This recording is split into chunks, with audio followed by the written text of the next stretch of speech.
Michael, I just ask that as people come in, if you could just admit them. Sure thing. Great, thank you. All right, good afternoon. Thank you for joining us today. My name is Clay Purvis. I am the Director for Telecommunications and Connectivity with the Department of Public Service.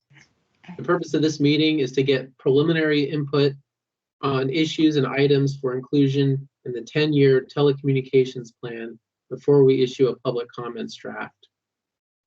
These meetings are also an important opportunity for Vermonters to hear from other Vermonters on the issues of importance to them. This meeting is the first of 2 public input sessions. Today's meeting focuses on broadband. Tomorrow's meeting, which starts at 6, will focus on cell service, public safety, and public educational and government access TV. Each session will be led by our moderator, who will guide the discussion. Members of the public are encouraged to provide input on these topics, but also any other topic, related or unrelated, that members believe should be included in the plan. To complete the plan, the department has hired CTC Energy and Technology, along with Rural Innovation Strategies Incorporated, RISI. Today's discussion will be led by Matt Dunn of RISI. He will ask a series of guided questions that are meant to increase participation and guide the discussion. Staff from the Department of Public Service will monitor the chat room and coordinate the discussion. We will call on speakers. We will collect comment first from folks who attend the meeting through Microsoft Teams. We will next take comments from those who've joined by phone. If you wish to speak at today's meeting, please indicate your desire by raising your hand using the raise hand feature. You may also indicate your desire by stating so in the chat function.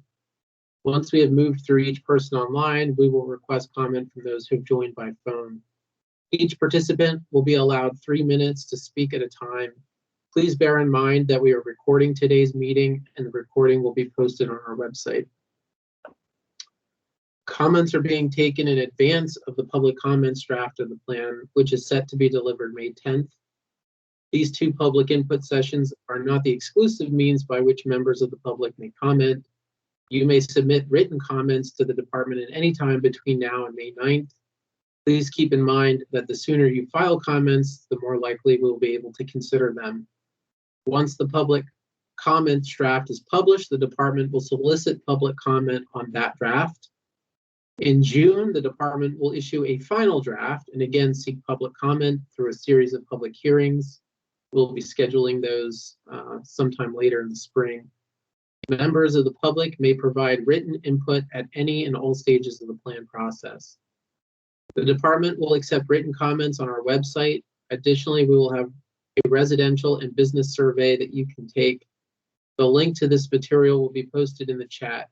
You may also send written comments by email to psd.telecom@vermont.gov or in writing to 1112 State Street, Floor 3, Montpelier, Vermont, 05602. Now I'll turn it over to Matt, who will begin the discussion. Great. Thank you, Clay, and thank you for everyone who are coming out on a spring afternoon, or at least a Vermont March version of a spring afternoon, to have this important conversation. I think, as everyone who are participating knows, this is a time like no other to discuss broadband. Because the issues of broadband have never been more prominent coming out of the impacts of the pandemic, and the response, particularly at the or most recently at the federal level, to provide real resources to address this problem has never been more significant.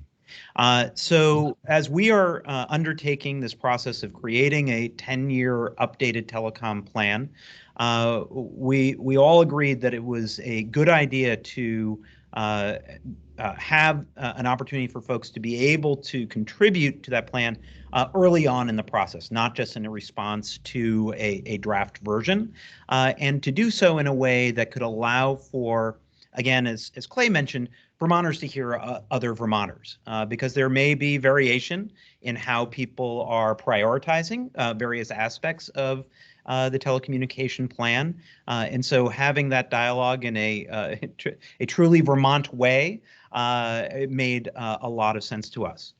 We've provided 2 opportunities for folks to be able to comment in this kind of fashion, one that's the middle of the workday and one that's in the evening to try to accommodate folks. We have also tried to distinguish between the 2 times to focus in on particular topics. As Clay mentioned, this time frame is intended to be around the issues of broadband, terrestrial delivered broadband, whereas the next one would be largely around things like cell service. But obviously, if this is your only opportunity to be able to participate because of time constraints, once we've actually had folks had the chance to talk about the core issue of broadband that we're hoping to focus on today, you are more than welcome to add in other feedback as well. And again, we will be reading any comments that are submitted in writing to the Department of Public Service website as we're contemplating this. 3 minutes is not a huge amount of time to tackle as complex an issue as telecommunications. And so we both welcome and encourage folks to augment, or if that's an easier way for you to submit information, to do so that way. The kinds of things that we are thinking about as we're getting input from various stakeholders across the state are things like, what are the values that Vermonters are wanting to bring to broadband, and what are the most important things that people are considering, whether it's net neutrality, affordability, competition or choice, public ownership, or some element of local control. All of those are different considerations. Things like, where has the state succeeded in improving it? Where has the state fallen short that we could take this time to deliver a plan to strengthen it? And with the broadband stimulus that is already on the way and more resources that may be forthcoming, where do we prioritize? Is it where there is very poor infrastructure? Is it where there is only okay infrastructure and there's room for competition? Or is it making sure that people who aren't digitally literate or know how to use it can use it better?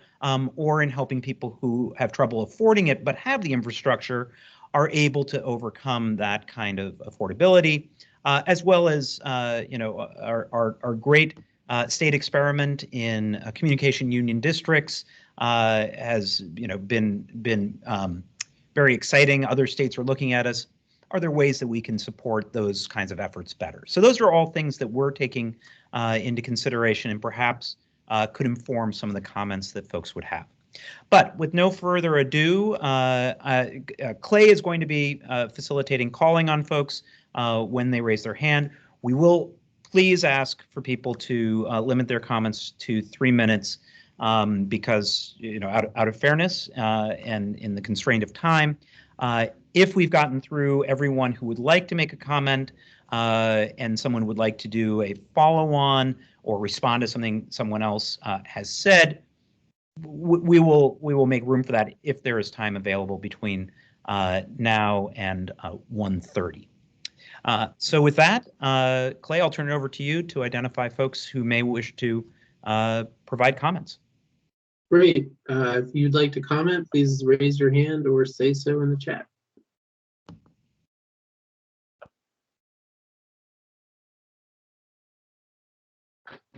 All right. First one is Adam Heilman.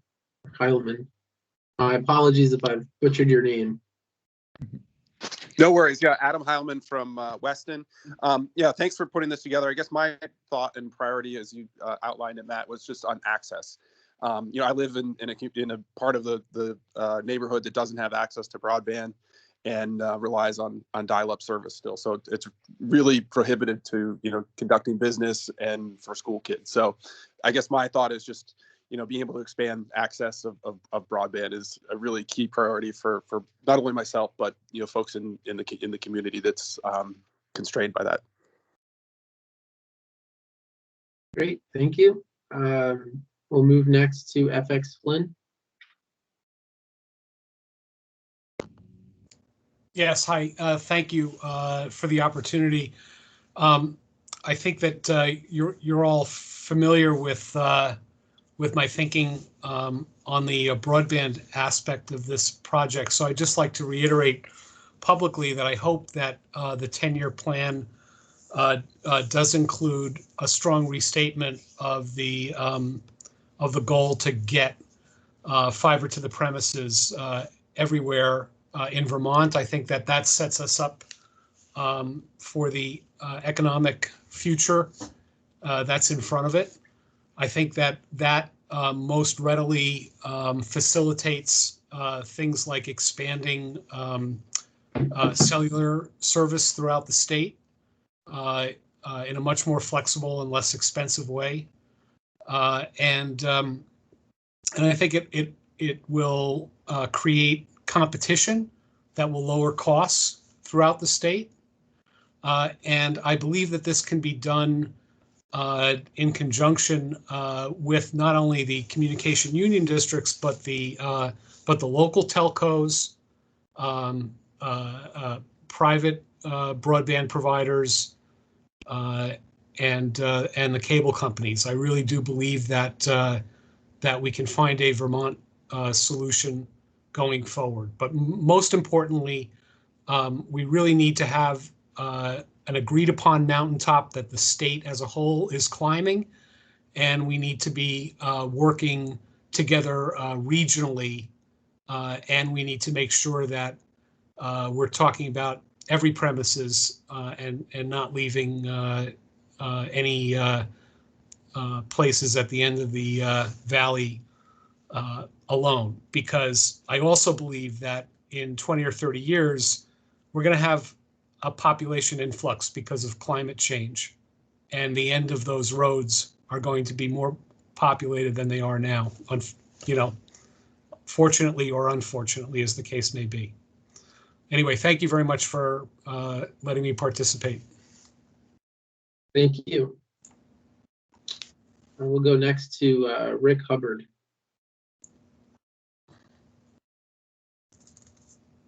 Rick, you're on mute.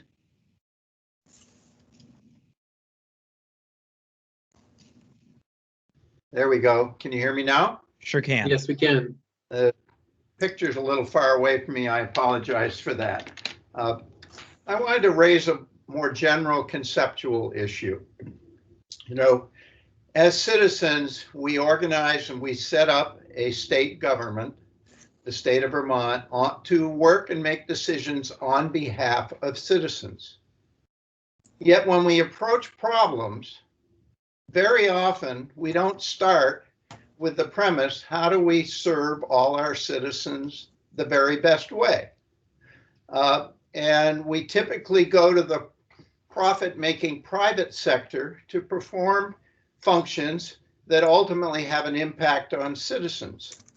If you take this issue, you can make a pretty strong argument that, like electricity, like good roads, like decent medical and emergency services, fire, et cetera, safety, this is an essential service that we're talking about. The way we do business today is really tied to it. So we want really high quality broadband accessible to everybody. And yet, when we approach it through the private sector, the incentives are not set up to accomplish that.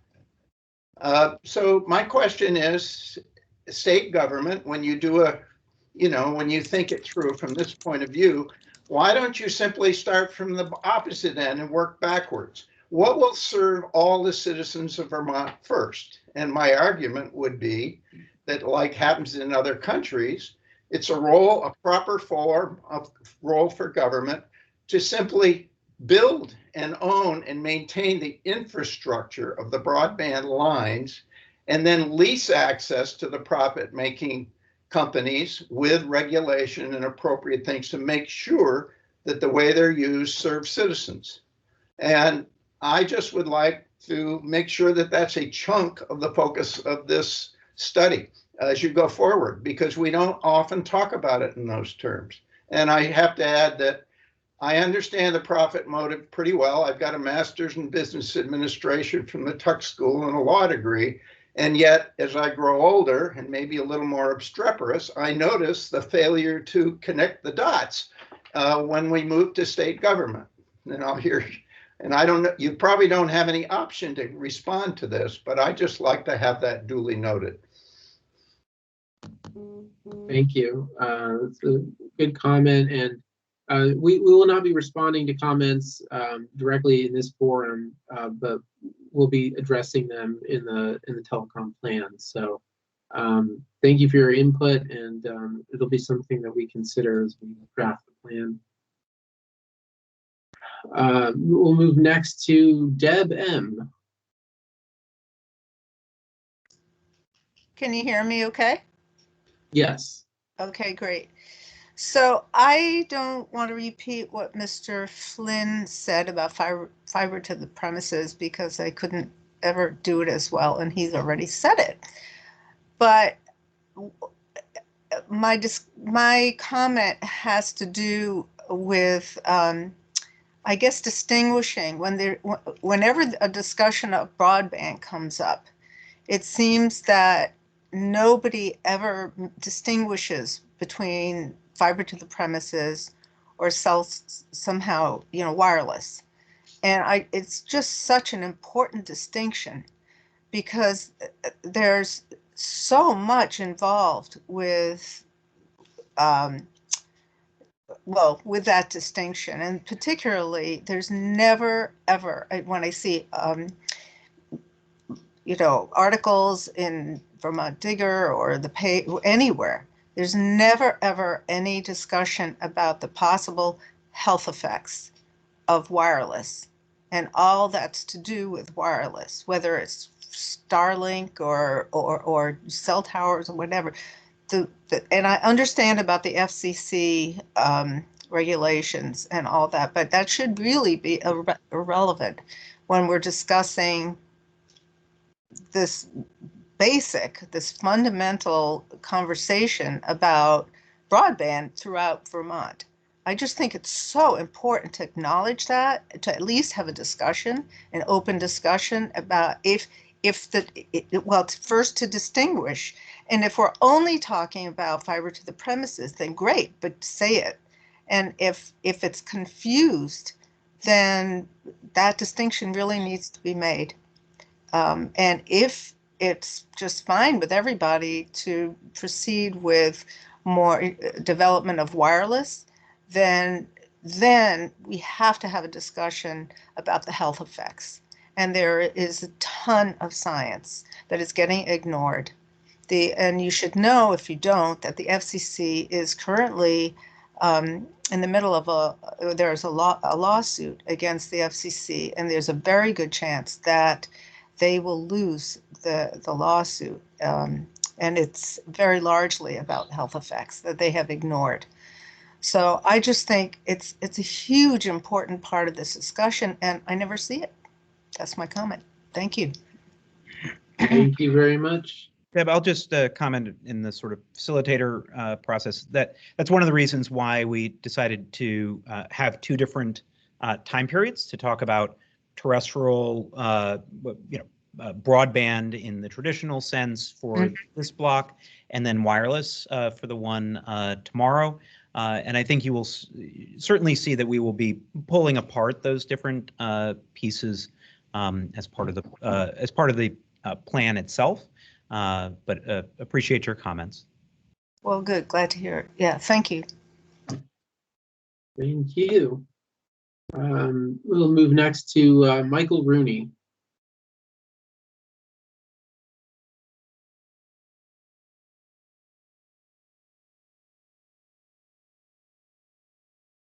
Michael, if you have a comment.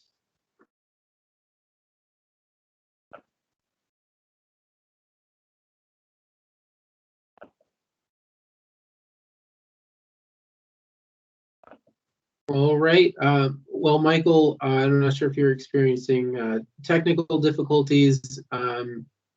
what we can do is come back to you after we go to the phones. Would anyone else online, though, first, would anyone else online like to make a comment before we move on? All right. Anyone on the phone? I see, looks like we only have one participant by phone.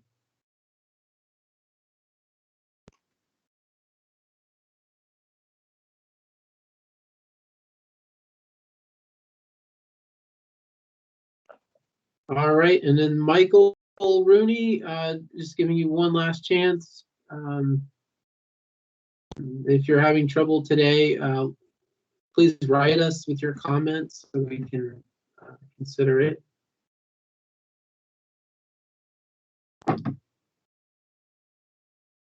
Oh, you're in the chat room and you're saying that we can't hear you. Okay.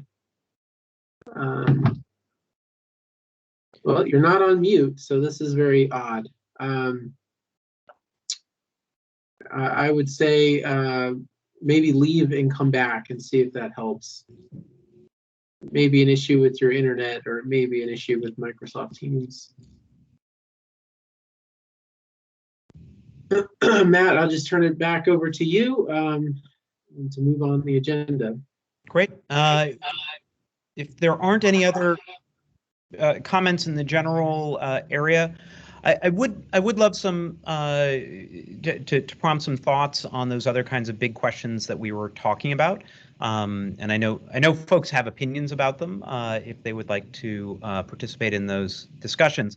Again, one of the things that that does come up and is a little bit of a tension is the balancing of three things. One is the expense of building out world-class broadband, the amount of other kinds of things that are baked into that broadband, including multiple competitors to provide choice for consumers, the public ownership that I think that Rick certainly identified, as well as the ability for a democratic entity of some kind, whether it's through the state and the PUC, or it's through a CUD or a municipality, to allow for individual citizens to participate in the decisions that are made,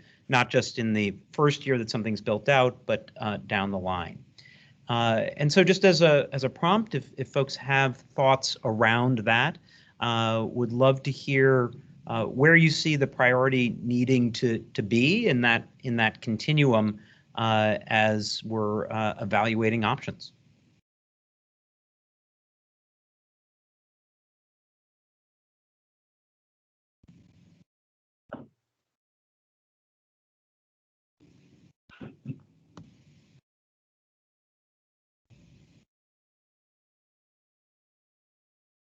Anyone have thoughts on that particular subject?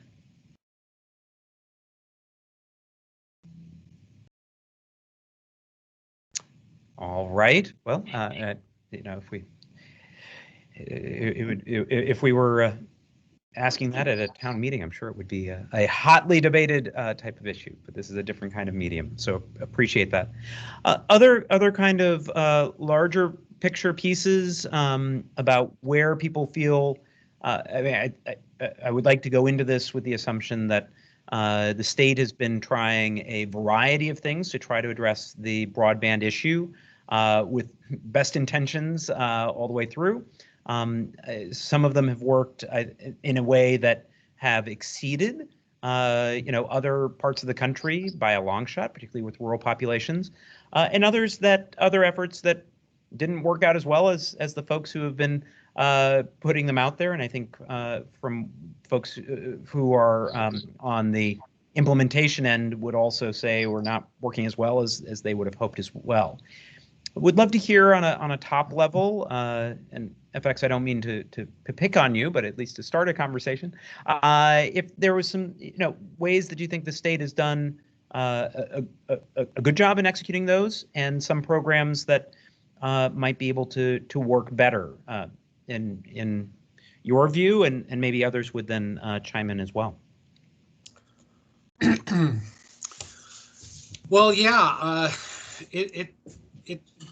have to say, you know, from my I guess 9 years of actively participating in the EC Fiber leadership, initially just as a board delegate sitting and listening, but then over the course of the last 4 or 5 years, being vice chair and on the executive committee, and now as chair, in a lot of ways, our experience is that we've been, you know, insulated from the state in many ways, because we essentially had to go off and do it on our own and figure out how to do it. And it was very gratifying in 2019 to have the state recognize that we had actually cracked the code on how to deliver fiber to the premises to every place on the grid in rural Vermont. And so now I think that our hope is that the state can develop state leadership that is as committed to that goal as the leadership of EC Fiber was committed to that goal. Because without that, what I think we've observed is that there's a temptation to narrow the focus, you know, which is where we get the notion that the problem that we need to solve is a problem of 60,000 addresses, and so I'm hoping that between the 10-year telecom plan and whatever entity gets stood up this year to tackle the questions, whether it's the Vermont Community Broadband Authority or a reconstituted VTA, that all of that can go hand in hand to creating a blueprint and a commitment to that blueprint that will empower persons who get paid to help make that happen, really stick to their guns and really have the ability to resist pushes for modifications that will come from the legislative branch or the executive branch. It's a very, I guess that is the thing that I'm very concerned about right now. Great. Thank you, FX. Looks like that prompted a few other requests for comment. Maybe we should, Matt, just circle back with Mike Rooney just to make sure. See if we can get audio to, yeah. If he's got audio to work. Looks like he's talking and it's not registering. Well, let's see if it works now. Oh, it does. Perfect. If we keep trying different things, then eventually something will work. So the main thing that I'm interested in is portability, and the main thing I'm interested in is portability.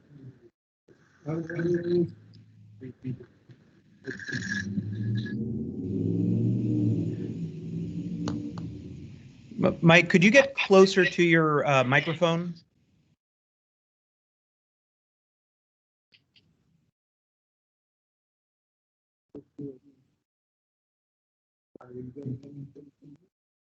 It's just very faint. It seems like something's over the microphone because we can hear you a little bit.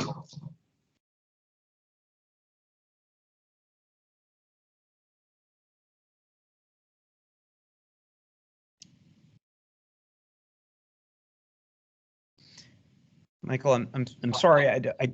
We can't hear you right now. We did hear your primary concern was around affordability.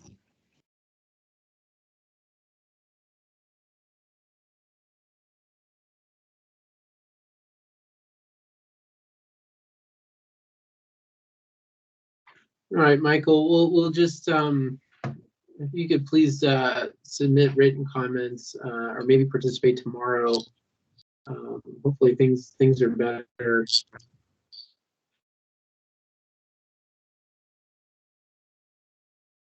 All right, we'll go back to Rick.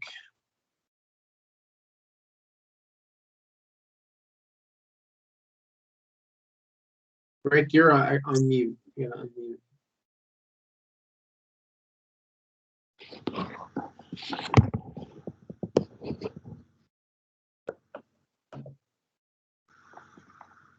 I don't think we can unmute you. You got to unmute yourself.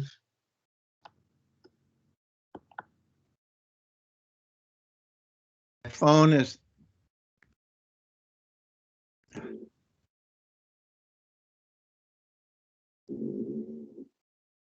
Well, that's strange. You just keep going back on mute. There you are. Oh.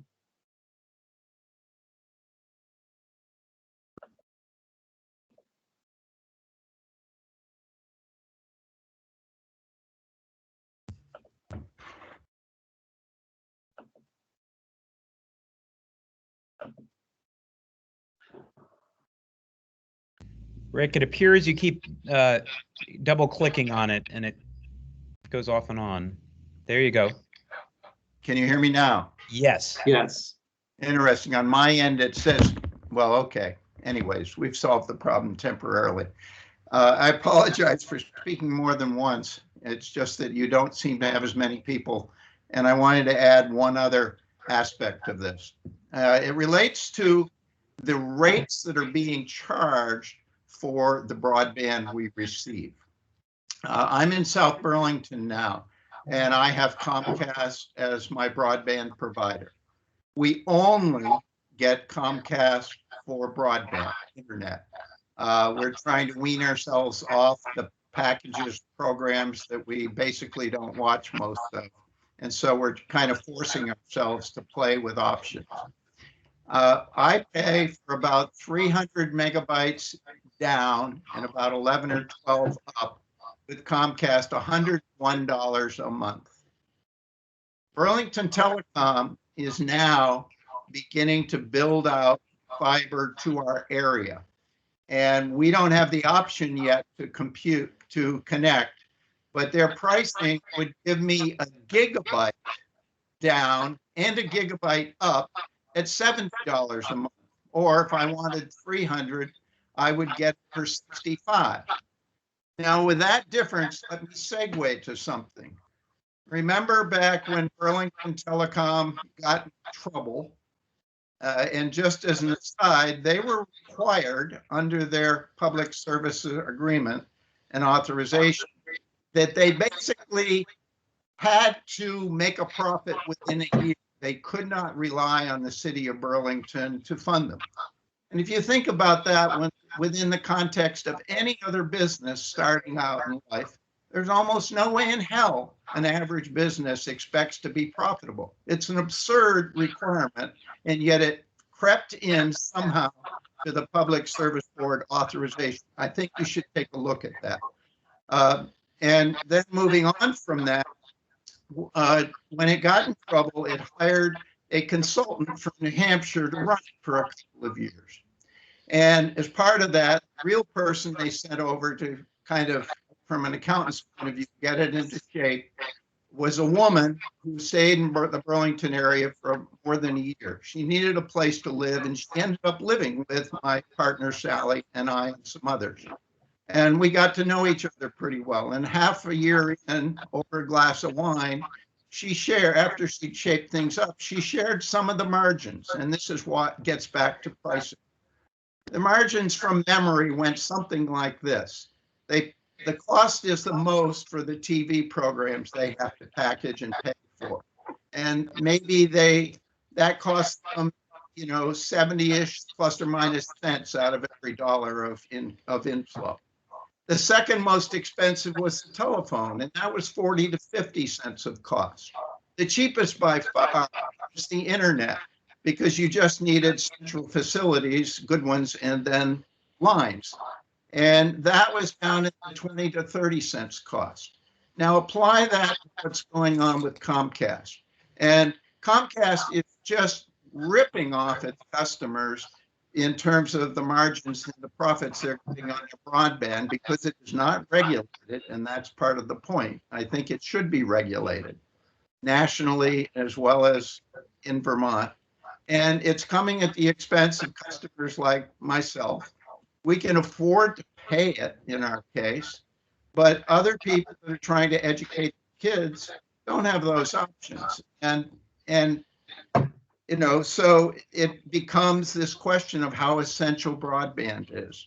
And so when you're looking at it, we don't really have decent competition in broadband. And the prices are basically close to as high as a provider wants to charge, subject to public shaming or maybe inviting a competitor in. But it's so difficult to do that. We don't have good competition.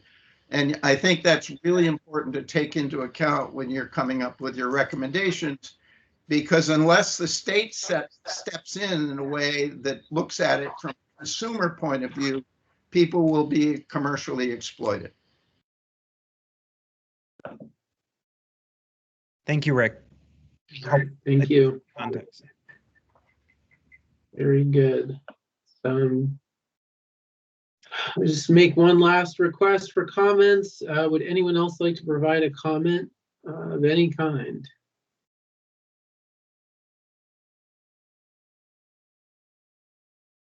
Raise your hand, speak up. Anyone on the phone?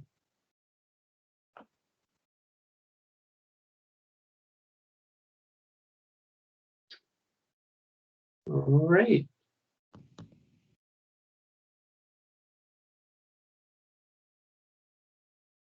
Matt, I think we've heard all the comments that I think we're going to get today. Do you have any closing remarks? No, just thank you everyone for coming out, either to listen in or to participate and comment. Do know that we will have another opportunity tomorrow evening. Again, the focus of that will be on more on wireless, and we welcome comments for that aspect of the telecommunication plan. But if you know folks who would like to also comment on broadband, we'll make room in that conversation to include those comments as well. And please do submit written comments if you have any. It's super helpful in informing a comprehensive telecommunication plan. Great. Thank you so much for everyone who came out and participated today. We really appreciate it. And we look forward to reviewing your comments as we produce the plan. Do keep in mind, I've put the link to the web page for the telecom plan. If you'd like to provide written comments, please do so. We also have a residential and business survey that you can take. So please take a look at that. And let us know if you have any questions. Feel free to call or email us with your questions or comments. All right. Thank you and take care.